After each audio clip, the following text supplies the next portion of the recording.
is one of those authors, he's extremely well read, right? So he really knows his history and his literature very, very well. And so he uses these to his advantage in this story. Now, one of the ways in which we see him using sort of that romantic contrast between two different values, think about that first paragraph, right? In which, remember, he's in that sort of window area, right? As I've explained, he's in that window area, and he's looking out into the garden. What does he see out there? What's in the garden?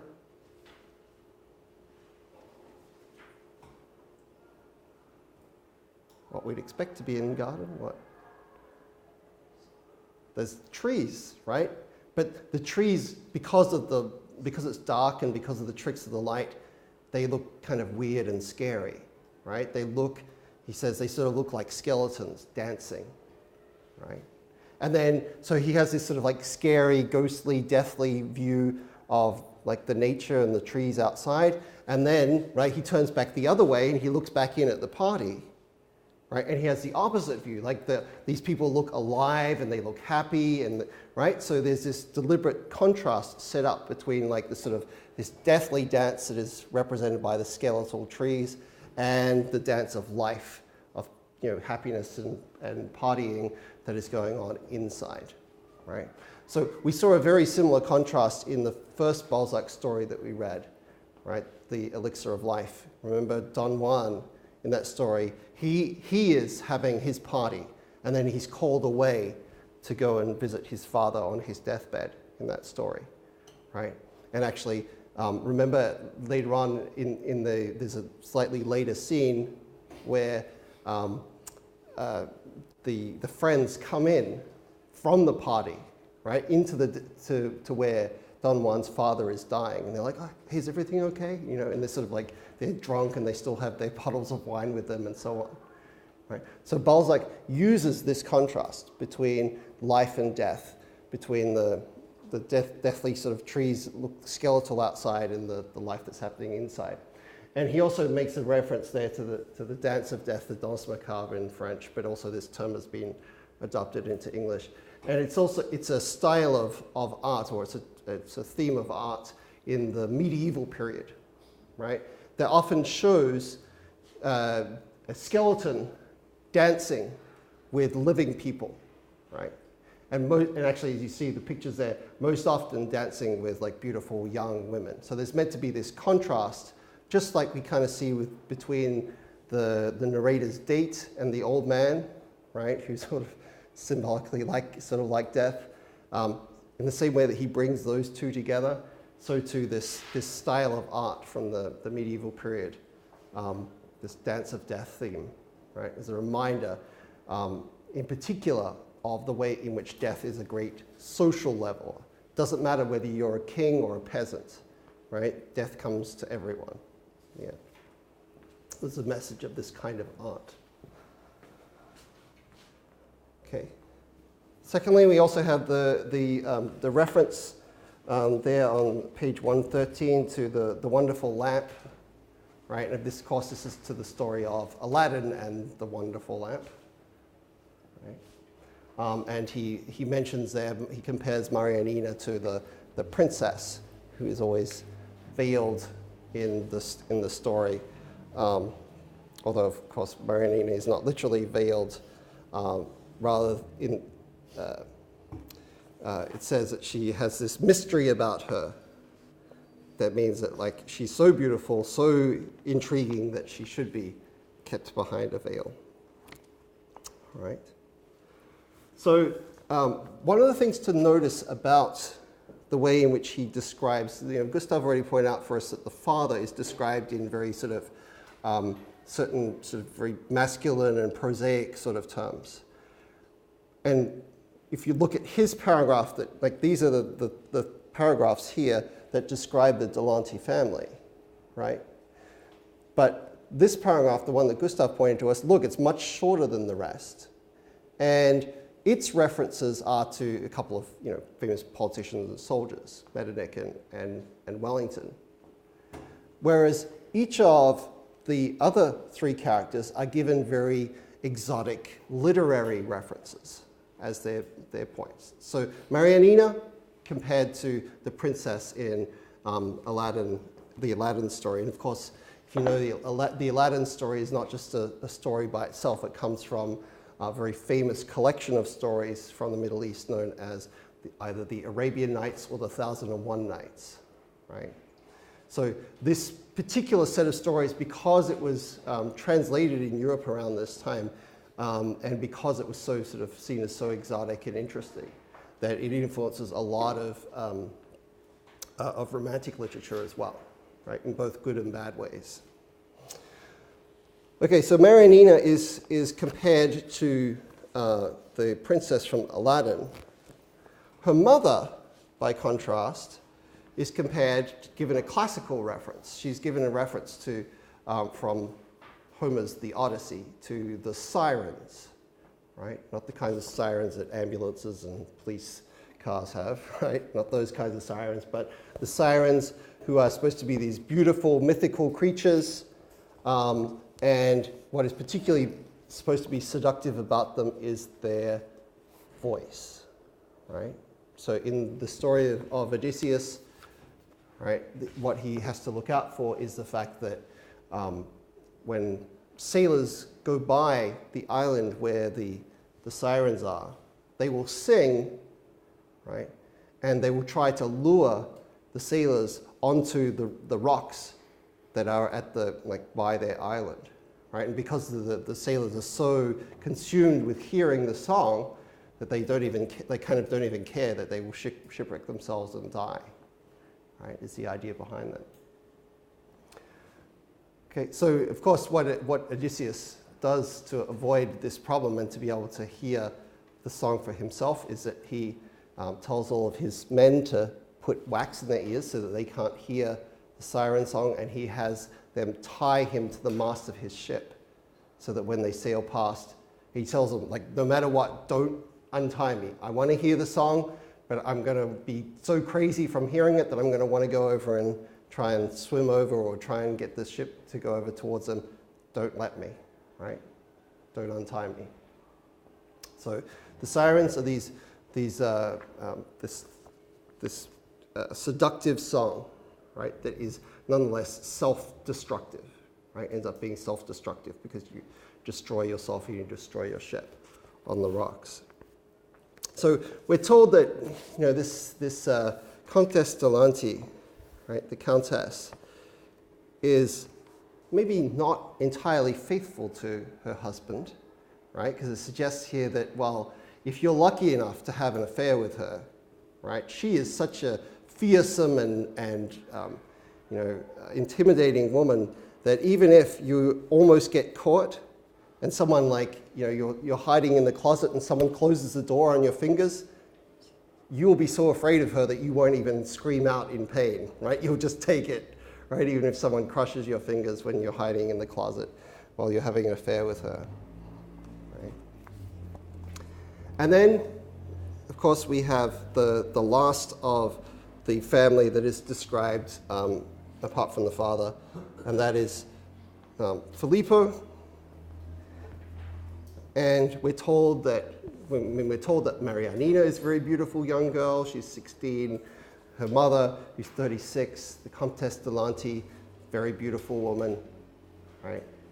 Even more beautiful than when she was, 21 and just got married. Well, I guess she'd be married a little bit longer than that. But he then is described as being like Antinous, and Antinous was a lover of the Roman Emperor Hadrian, right?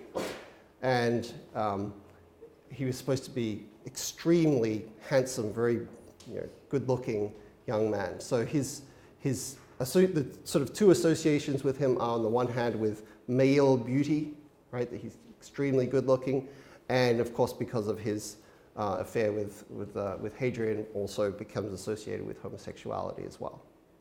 Okay. So even though he's Greek, it's during the Roman times, during the Roman Empire. Okay.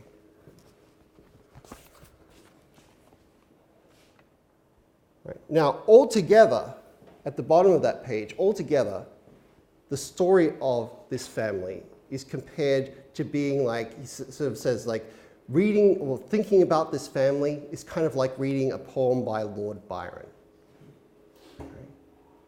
We've already mentioned Lord Byron once before when we talked about that stereotype of the sort of the misfit individual that is part of so much of romantic fiction, right? And that misfit individual even is given its name from Lord Byron because we often call it the Byronic hero, even though he didn't invent it.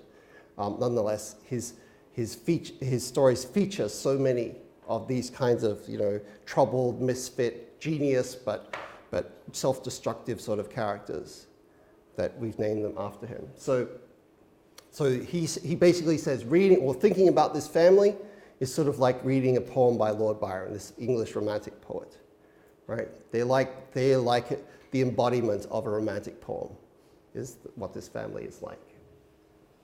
Okay.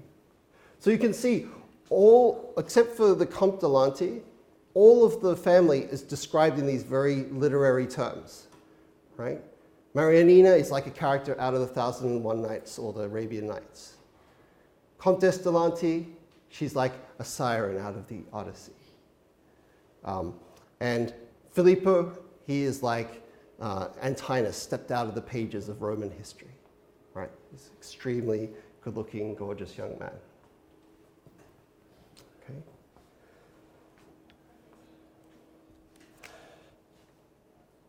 Okay.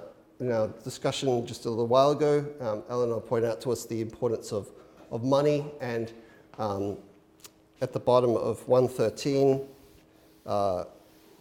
Balzac mentions Vespasian's maxim. Right? Vespasian is another of those Roman emperors, and the story behind this saying, right? The saying in Latin is pecunia non olet, which means money does not stink, right? And what he means by this is that, like, when you have money, you don't really care whether, how you made it, right? It doesn't matter whether you made it from like good things or bad things, right? You just care that you have money, right? Money sort of covers up the sources of where it came from. So the origin of this has to do with a tax that Vespasian put upon the use of, because of course in those days they didn't have toilets, so you could just flush, right?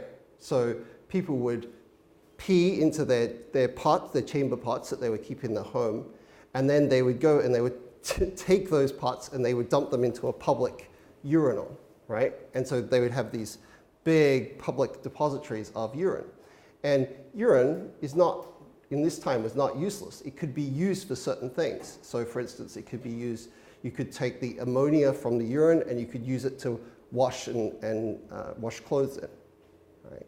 You could use it for curing and tanning skins to make like leather and other things like that. So there were all of these commercial uses that something as useless as urine seemed to have. And so Rome, because these were public urinals and they would then sell the urine to like people who were curing skins or who were washing clothes or whatever, they started to put a tax upon this money. And so Vespasian's son said to him, like, this seems kind of not very nice way to earn money. And so then Vespasian says, well, it's money, right? It doesn't stink, who cares where it comes from? So it's become a famous saying, pecunia non olet, right? Money does not stink. Okay. Also, at the top of the next page, 114, we're told, we've already seen that that the narrator has compared the family to a story, or rather to a poem by Lord Byron.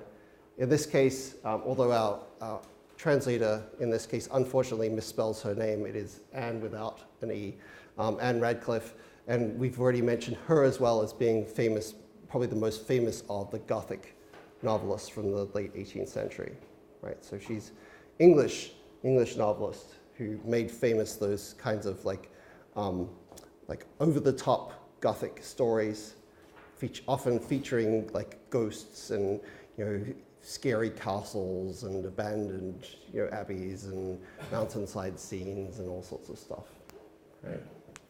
So often her works feature some kind of mysterious family secret as well, right? That is then revealed in the course of the novel. So this kind of family, right? Balzac is saying, well, we've seen them in literature before. Like we've seen this kind of thing in Gothic literature, in Lord Byron's poetry. So we're set up to expect a similar kind of story from them, right? About their past. And we've also seen in the things that the narrator has been overhearing from the other partygoers that no one really seems to know who the Delantes are or who the old man is, but the narrator, he does. He tells us, right? He reveals to his date, he's like, I know the story. I know the real story, and I'm going to tell you when we meet the next time, right? Okay, we also have on page 115, right, when we first see the old man, right, we're told that he emerges really suddenly into the middle of the party. Right? Have any of you ever seen those, like those, on many stages for theater, they will have a little trapdoor in the stage, right? So that you can either disappear, right, off stage, or you can suddenly rise up out of the stage. Suddenly, oh, there I am. So the way that the old man appears is that they describe it as being like coming up through a trapdoor onto the stage. And say, oh, here I am. You know, the villain from the stage suddenly appears. But he's also described as being similar to the birth of Minerva, right?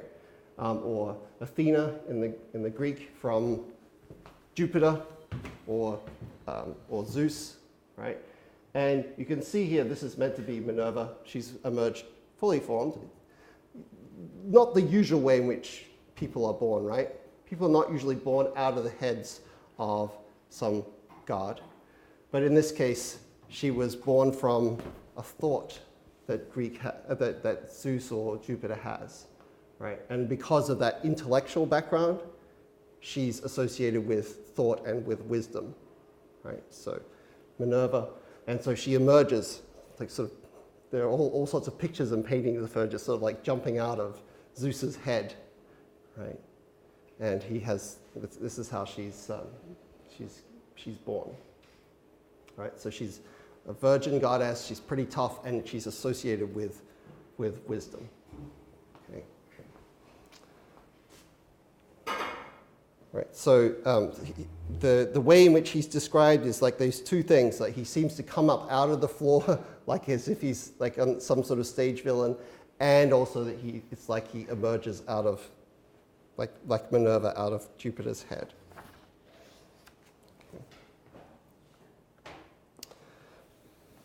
We also have on page 116 the way in which his eyes are described strongly recalls a scene from Shakespeare's The Tempest. Right? You can see that on 116, the old man's eyes are described in this way. It says, he turned upon her two lifeless sea green eyes, which could be compared to nothing save tarnished mother of pearl.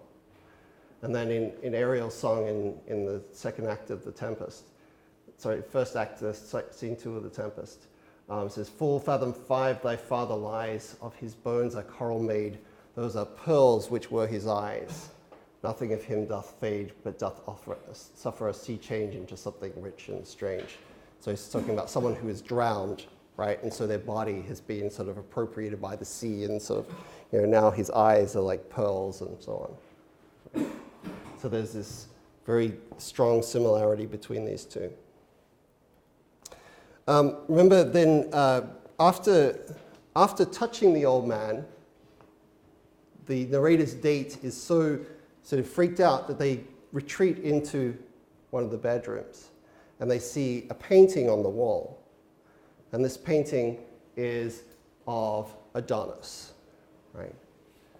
Adonis has a fairly similar kind of connotation to that of Antinous, except that Adonis was a god rather than an actual, like, literal human being, right? And so we even use, this has actually even become a term every day in English to describe someone who's a man who's extremely good looking can be described as an Adonis, right?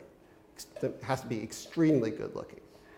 Right? So an Adonis is this kind of figure. He sort of has a number of tragic stories that are told about him. Sometimes there are stories of goddesses fighting over him because he's so good looking that they want him for themselves. There's stories of him being killed by a boar. But there's also part of his mythology is that he is a sort of one of those gods that dies and is repeatedly resurrected, right? So he dies and he is able to come back to life in various ways, right? What do we learn about this painting of Adonis that they see on the wall?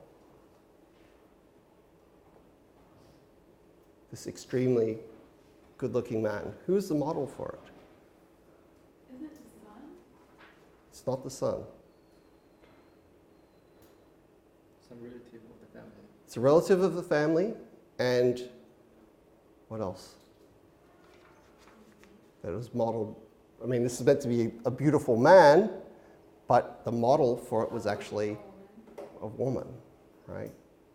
So when they're looking at this painting, right, and his date is sort of like, this man is too beautiful. Right? Men don't look like that, she's sort of saying. And he's saying, well, you'd be interested to know that actually the model for this was a relative of the family and was actually a woman, right? Beautiful woman. Okay. Now, this, the Adonis painting in the story is attributed to a real painter. Of course, this picture of Adonis doesn't really exist. But the painter that he mentions, Joseph Marie Vien, was a real painter, right?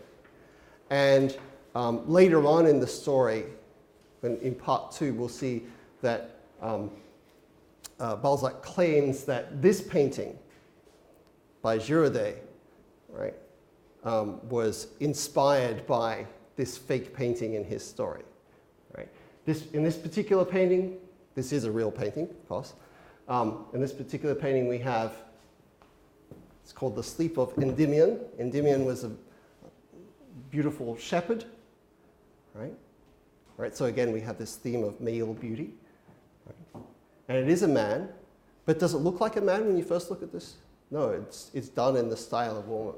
And the myth behind Endymion is that the goddess of the moon, Selene, falls in love with him, right? So that's why he is asleep, but the moon is shining down and lighting up his beauty, right?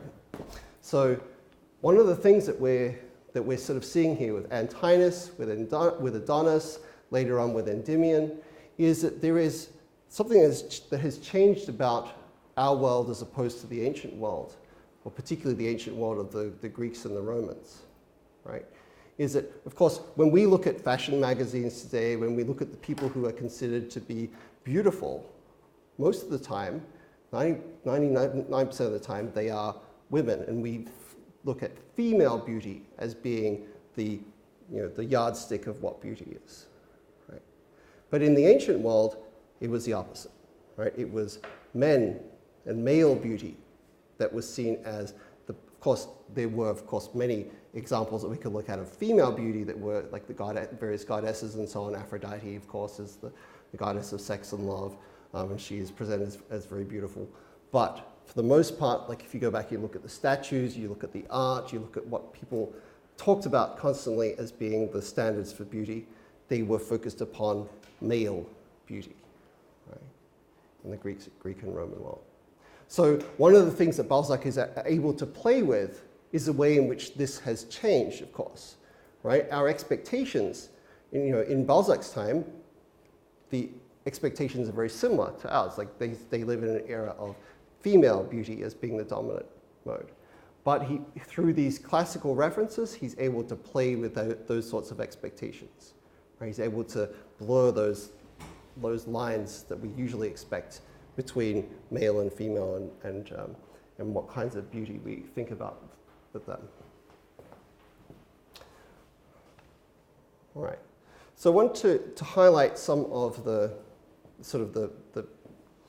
themes that are emerging in this first part, and that we'll see, as I said, explored in greater detail when we get to part 2. So first of all, we're already seeing that there is, like in so many romantic stories, contrast, a split between two apparently opposing values, right? Apparently opposing values. Youth and old age, right? Because we see, like the woman, for instance, that the narrator is with, is a very young woman. Marianina, too, young. Filippo, young. And then we see, on the other hand, of course, all this is contrasted to this extremely old man, right? Very, very old man. Okay.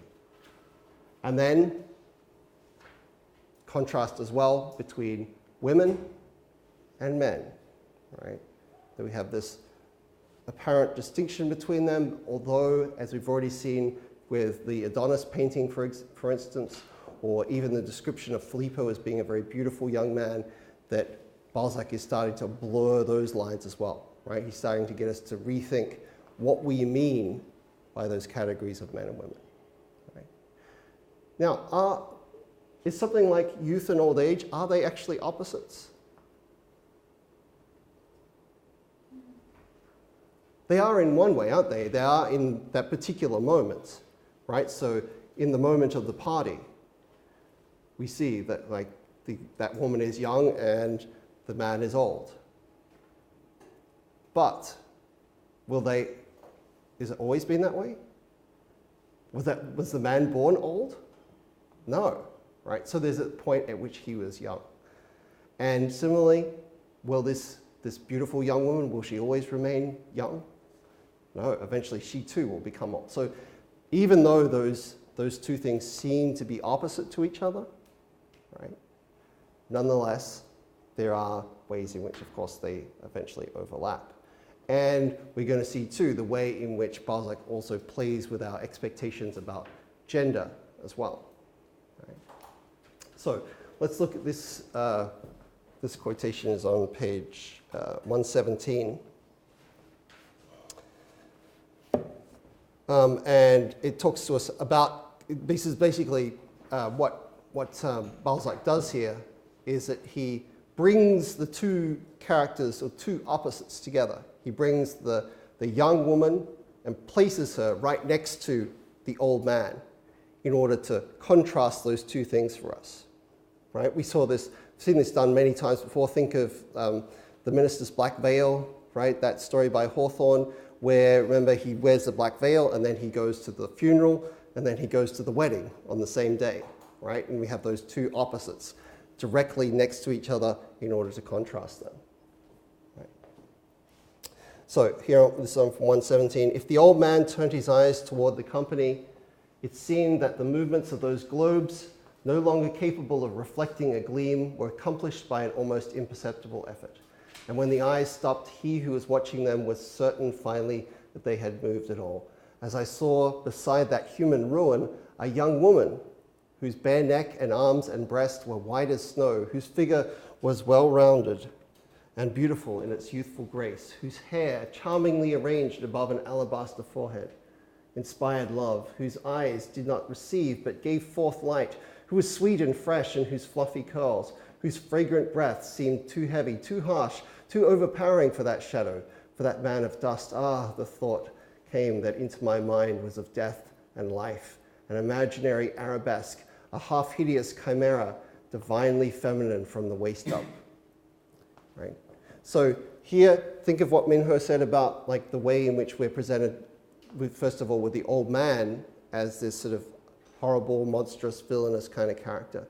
And then the very in-depth description of the woman, right? And she's set up as being very beautiful and very attractive. And then what he imagines, what our narrator imagines at the end of that paragraph, is he says, I imagine them like mixed together.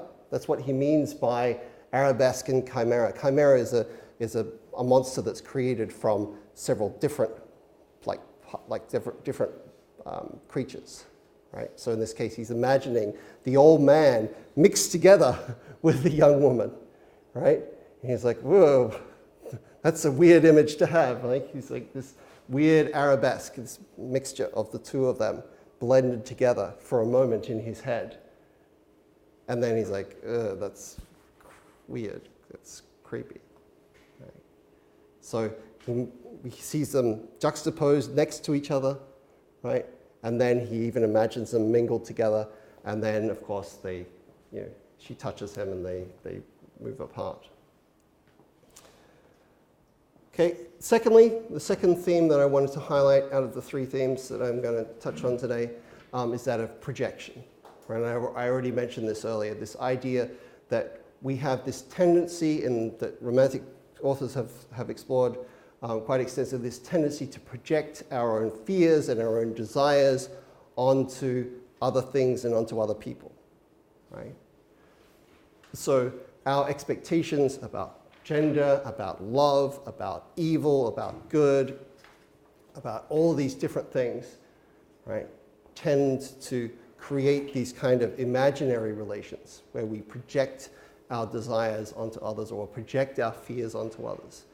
And we see that, like, his date, right, the woman that he's with, she kind of plays with this, right? She's kind of pleased to be there playing a role. Like, she's there as his date and she's like happy to be there. And then other times she like sort of complains about it in a sort of joking sort of way. So in this, from the last page of part one, she says, in a kind of mocking, joking, flirtatious sort of way, she says, "Oh, you describe me to suit your own taste, a strange kind of tyranny. You wish me not to be myself." She's like, stop projecting things onto me, right? It's not how I am. Right? And you can tell at the same time by her tone that she's not entirely serious. She's sort of like being playful about this, right? So she is kind of complaining and being playful at the same time in the way that she complains about this to her date, right? So as I said, this will be developed further in part two. And then, of course, we see this question of both performance, and what I mean by performance here is, first of all, we're seeing that this story, right, that he's going to tell us in part two is part of the narrator's plan of seduction, right? Because we know, A, that this is the first date that he's been on with this woman, right? This is the first time he's been out with her. And secondly, he says, well, I could tell you the story now at this party, but hey, how about you and me, we get together, in a few days and at your place, and just be me and you and couple of glasses of wine, and I'll tell you the story, right? So he is telling her the story with the aim of seducing her, right? So he wants to impress her that he is one of the few people in Paris who knows the story of the Delantes, and that he's going to reveal this secret to her, right? And that this is sort of like the way in which he's trying to use to get to her, to get to her in bed, basically, right? It's his strategy. So you can see that when in this last part of the story, when the man and the woman are speaking to each other, that they sort of, there's this pull back and forth between, I'm going to tell you, no, I'm not going to tell you. I'm going to reveal things, I'm not going to reveal things. I'm going to reveal my attraction, I'm going to hide myself, right? That is a big part of what we see going on in part two of the story as well, right? So here he promises to come and tell her the full story. He says, why, I'll come to your house about 9 o'clock tomorrow evening and elucidate this mystery. All right, I'll come to your house. I'm not going to tell you here, She says, no, tell me now, right? This is part of her flirtation, right? Is that she's testing him. And then he says, well, this is not fair, right? You're pretending to give me an option, but you're not really, right? You say, I wish it.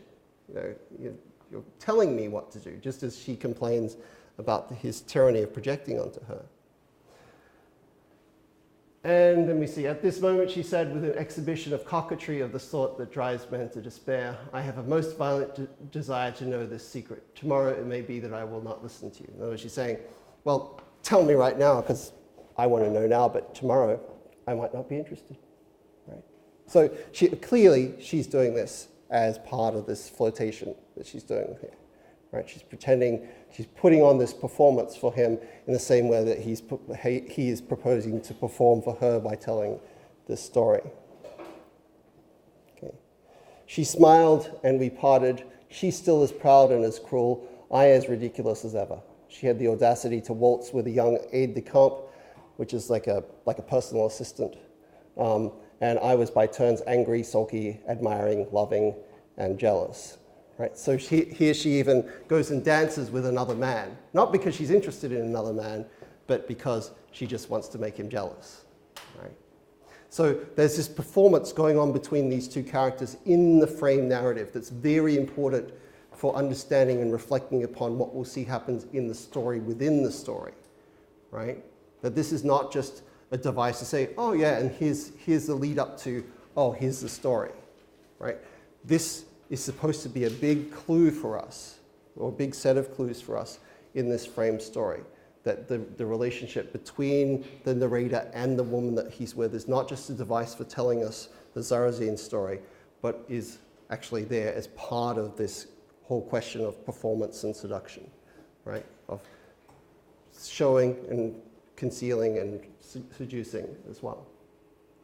Okay, so as I said, we'll see these things developed in more detail next time. All right, so thank you guys. See you on Tuesday when we read part 2 of Zarazine.